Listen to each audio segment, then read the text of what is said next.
ایک گھنے اور سرسبز جنگل میں مختلف جانور امن و سکون سے رہتے تھے۔ شیر، جو جنگل کا بادشاہ تھا، اپنی رعایا کا خیال رکھتا اور انصاف سے حکومت کرتا۔ ہرن، بندر، ہاتھی، خرگوش اور دیگر جانور آپس میں محبت اور بھائی چارے سے پیش آتے۔ ایک دن جنگل میں ایک چالاک لومڑی آئی۔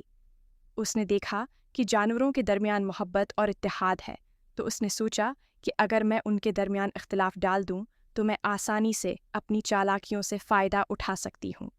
لومڑی نے ہرن سے کہا، شیر تمہیں کمزور سمجھتا ہے اور تمہیں پسند نہیں کرتا۔ پھر اس نے بندر سے کہا، ہاتھی تمہیں اپنے سے کمتر سمجھتا ہے۔ اس طرح اس نے ہر جانور کے دل میں دوسرے کے خلاف شک ڈال دیا۔ جلد ہی جانوروں کے درمیان اختلافات بڑھنے لگے۔ وہ ایک دوسرے سے دور ہونے لگے اور جنگل کا ماحول خراب ہونے لگا۔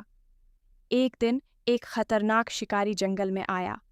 اس نے دیکھا کہ جانوروں کے درمیان اتحاد نہیں رہا، تو اس نے اس کا فائدہ اٹھایا اور کئی جانوروں کو شکار کر لیا۔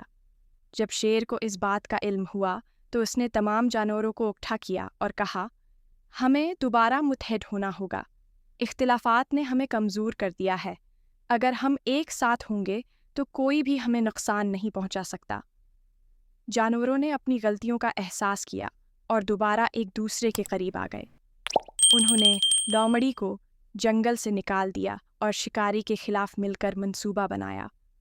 مل کر انہوں نے شکاری کو جنگل سے بھگا دیا۔